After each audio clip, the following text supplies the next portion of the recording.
충북에서 최대 57만여 가구가 긴급재난지원금을 받을 것으로 보입니다. 특수 피해 계층에 대한 별도 지원책은 다음 주 발표됩니다. 이번 주말 벚꽃 명소마다 집중 단속이 실시됩니다. 거리두기 행정명령이 내려진 가운데 주정차 자체를 막는 지자체도 많습니다.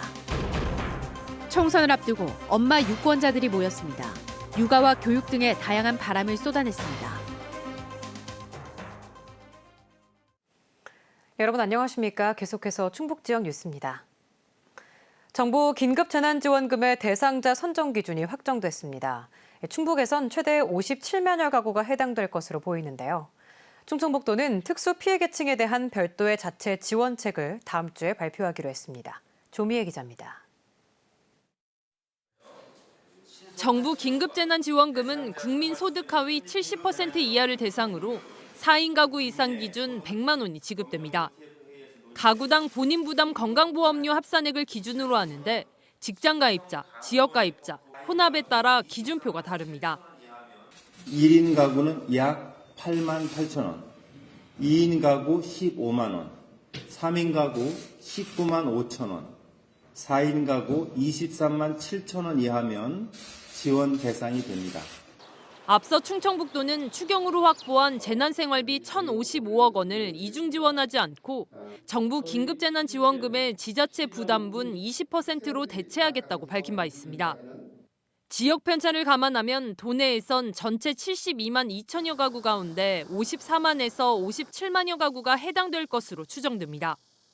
충청북도는 동일한 대상의 이중 지원은 하지 않는 대신 특수 피해 계층에 대한 지원책을 다음 주쯤 마련해 3차 추경안에 반영하기로 했습니다. 소상공인이라든지 또 운수업체 종사자들이라든지 또 이제 미취업 청년들이라든지 학원이라든지 이런 업종들의 다양한 분야에 대해서 지금 찾아보고 검토하고 있습니다. 이에 대해 지원이 너무 늦다는 지적들도 나오고 있습니다. 특수 피해 계층에 대한 지원책은 물론 긴급재난지원금조차 정부 안으로 통합되면서 늦어져 다음 달에나 이루어지지 않겠냐는 겁니다. 우선은 빨리 지급하고 뭔가 지원 방법이 잘못됐거나 지원을 하면 안 되는 분들한테 갔다 그러면 추후에 세금이라든가 연말정산 등 여러 가지 제도를 통해서 다시 환수할 수 있는 방법은 있다고. 충청북도는 이에 대해 정부 긴급재난지원금은 이달 내에 지급할 수 있도록 최대한 노력해보겠다고 밝혔습니다. MBC 뉴스 조미애입니다. 네, 해외에서 입국한 모든 충북도민은 코로나19 진단검사 결과가 나올 때까지 임시생활시설에 격리됩니다. 김장희 행정부지사는 비대면 기자회견을 열어 오늘부터 해외에서 입국한 모든 충북도민은 보건소를 방문해 코로나19 진단검사를 받아야 하고 검사 결과가 나올 때까지는 임시생활시설에서 대기해야 한다고 발표했습니다. 또 음성 판정을 받은 해외 입국자에 대해서는 전담 공무원이 하루 2차례 방문해 자가격리 상황을 점검하고 정당한 사유 없이 무단 이탈할 경우 즉시 고발할 계획입니다. 벚꽃이 만개한 충주와 제천에서 이번 주말 집중 지도와 주정차 단속이 이루어집니다. 충주시는 내일부터 이틀 동안 행정명령이 내려진 충주댐 벚꽃길 충원교에서 물문화관까지 구간에 공무원과 단속요원 10여 명을 투입해 집중 지도에 나섭니다. 해당 구간에는 주정차를 할 수 없도록 상시 단속이 이루어집니다. 제천시도 청풍면 물테리와 의림지 일대에 마스크를 반드시 착용하고 보행 시 2m 이상 거리를 두도록 하는 행정명령을 내린 상태입니다. 아이돌 보랴, 집안일 하랴, 여기에 직장 생활까지 하는 슈퍼맘들. 그런데 이런 젊은 엄마들의 투표율은 오히려 같은 또래 남성들보다 높습니다. 선거에서 이기기 위해선 이들의 표심을 잡아야겠죠. 어떤 생각을 갖고 있는지 정재영 기자가 들어봤습니다. 지난 20대 총선에서 충북 지역 여성 유권자의 투표율은 남성에 비해 2.2% 낮았습니다. 그런데 25살 미만과 50대 이상에서만 남성이 많을 뿐 20대 후반에서 40대까지는 여성의 투표율이 남성보다 높습니다. 주로 젊은 엄마들이 많은 연령대에서는 오히려 여성의 투표율이 3.4%나 높은 겁니다. 일부에서 여성, 특히 엄마들이 정치에 관심이 없다는 건 편견인 것입니다. 자신의 목소리를 낼 수 있는 그 공식적인 그런 자리가 없을 뿐인 거지, 우리 아이가 살아갈 세상이 있기 때문에 그거에 대한 관심도 많고 이야기도 많이 하지만 그게 정치권으로 가지 않는 것은 이제 문제가 있는 것 같아요. 그 통로가 막혀 있다는 생각, 그리고 그것을 들으려고 노력하지 않는 정치인들도 좀 문제가 있는 것 같고. 주된 관심과 문제의식이 육아와 교육 등에 집중돼 정치에 바라는 점도 다른 엄마들. 엄마에게 육아를 떠넘기지 않고 엄마가 직장생활답게 하려면은 아빠의 직장에서 그걸 허락하고 그 사회적인 분위기가 그쪽으로 흘러가야 할 것 같다는 생각입니다. 탈학교를 하게 된다면 교복을 입지 않고 자기 외양을 꾸미고 그러고 다닐 건데, 다양성이 보장되어서 누구나 다 좀 색다른 시선으로 안 봤으면 좋겠다. 하지만 선거 때마다 이런 바람이 담긴 표는 새로운 변화로 이어지지 않았고 이번 총선에도 큰 기대를 걸지 않는 게 현실입니다. 기대하는 정당이 없어서 기대를 조금이라도 한번 해보고 그 정당을 찍으려고 하는데요. 그들만의 리그인 것 같아요. 비례위성정당 그 얘기만 많이 나와가지고 정치에 대한 실망이 원래 있었지만 정말 실망이 많이 되고요. 이번에는 기권표를 던져도 되겠구나. 코로나19까지 겹치면서 관심도 더 떨어진 상황. 그래도 이런 후보나 공약이 있다면 소중한 한 표를 포기하지 않을 생각입니다. 경제 논리로만 정책을 공약을 내거는 것이 아닌가. 미세먼지도 사실 되게 건강에 직결되는 문제라고 생각하거든요. 그래서 좀 장기적이고 좀 구체적인 대책이 좀 나왔으면 좋겠다. 국민을 위해서 일해줄 사람, 진짜 국민들 밑에서 자기가 열심히 일해줄 사람을 찾고 싶은 마음은 있어요. 기득권을 위한 정책을 펼치느냐, 아니면 우리 아이들이 잘 살아갈 수 있는 먼 미래를 보면서 그 정책을 펼치느냐, 그거를 좀 보고 공약을 좀 읽어보고 투표하도록 하겠습니다. 구체적으로는 LNG 발전소 반대와 실현 가능한 비정규직법, 소수자 차별 문제 해결과 일명 고등학교 평가 유예제 등을 제안했습니다. MBC 뉴스 정지영입니다.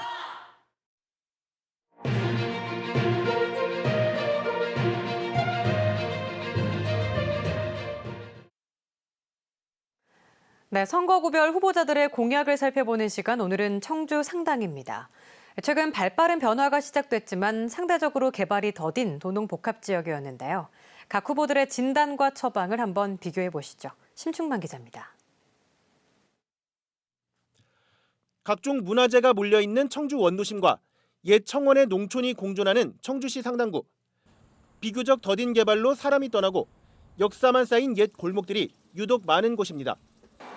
더불어민주당 정정순 후보가 진단한 지역의 문제는 바로 사람. 활기와 변화를 주도할 젊은 층이 필요하다며 청년 일자리와 주거, 보육 등을 아우르는 1조 원 규모의 청년도시 프로젝트를 내놨습니다. 우리 젊은이들이 안정된 일자리와 소득을 보장받으면서 공동체를 이루며 살 수 있는 그 방안이 뭐냐, 여기에 저는 많은 고민을 해왔는데, 미래통합당 윤갑근 후보의 진단은 인프라와 환경이 먼저입니다. 차별화된 랜드마크를 발전의 견인차로 보고 원도심 역사문화특구나 관광지 개발 등 기존 자원을 활용한 인프라 구축을 꼽았습니다. 일반적인 놀이시설 이런 것이 아니고 좀 특화되고 어떤 힐링할 수 있는, 사람들이 찾으면 편안하고 다른 데와 차별성 때문에 꼭 가고 싶은 장소, 그런 것을 만들고 싶습니다. 민생당 김홍배 후보도 쇠락해가는 옛 도심은 인위적 재생이 필요하다는 생각입니다. 그러면서 지속 가능한 농촌을 위해 수당을 줘서라도 청년들의 귀농을 유도한다는 공약도 내놨습니다. 청년들이, 젊은 분들이 이 농촌으로 왔을 때 우리 미래가 걱정돼서 그렇습니다. 근데 미래를 위해 일단 시작을 해야 됩니다. 우리 상당구가 시범의 마을로 시작하고. 정의당 김종대 후보는 인위적 재생에 더해 대형 유통매장 저지가 원도심의 해법입니다. 또 외연적 도심 확장보다는 인구에 비해 넘쳐나는 아파트 좀 그만 지어서 주민들 재산권부터 지킨다는 역발상적 공약도 내놨습니다. 아파트 공급은 여기서 이제 더 이상 검토하지 말자. 그럼으로써 100만 도시의 허상이 아니라 지금 있는 도시의 행복을 먼저 추구하자는 게 저의 생각입니다. 청주 상당 후보들은 오는 6일 오후 1시부터 MBC 충북이 생중계하는 법정 토론에 출연해 공약의 우열을 가립니다. MBC 뉴스 심충만입니다. 고향 지인들에게 4억 원을 빌린 뒤 뉴질랜드로 잠적해 사기 혐의로 기소된 래퍼 마이크로닷의 부모에게 항소심에서도 실형이 구형됐습니다. 청주지법 형사항소 1부 이형걸 부장판사 심리로 열린 결심 공판에서 검찰은 마이크로닷의 아버지에게 징역 5년을, 어머니에게는 징역 3년을 구형했습니다. 청주지법 제천지원은 1심에서 아버지에게 징역 3년, 어머니에게 징역 1년을 선고했습니다. 항소심 선고 재판은 오는 24일에 열립니다.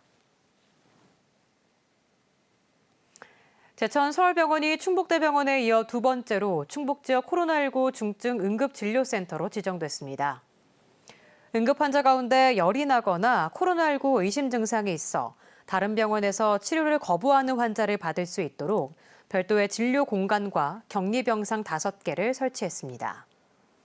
충청북도는 중증 응급진료센터가 코로나19 의심 환자를 방문부터 입원까지 일반 환자와 분리해 안심하고 이용할 수 있다고 밝혔습니다. 제천 코로나19 생활치료센터 두 곳이 모두 운영을 마쳤습니다. 제천시는 코로나19 경증 환자가 지내던 청풍리조트 생활치료센터가 지난달 28일 운영을 종료한 데 이어 인재개발원 입소 환자도 모두 퇴소했다고 밝혔습니다. 지난달 8일부터 운영된 제천 생활치료센터 두 군데에서는 대구 시민 200여 명이 완치돼 돌아갔습니다. 코로나19로 온라인 강의 등 비대면 수업 기간을 대폭 늘리는 학교들이 잇따르고 있습니다. 세명대와 한국교원대는 오는 10일까지로 예정됐던 온라인 수업을 코로나19 상황이 안정될 때까지 사실상 무기한 연장하기로 했습니다. 앞서 충북대와 우석대, 서원대도 오는 11일까지로 예정됐던 비대면 수업을 오는 24일까지로 2주일 더 추가 연기를 결정했습니다. 지금까지 충북 지역 뉴스였습니다. 고맙습니다.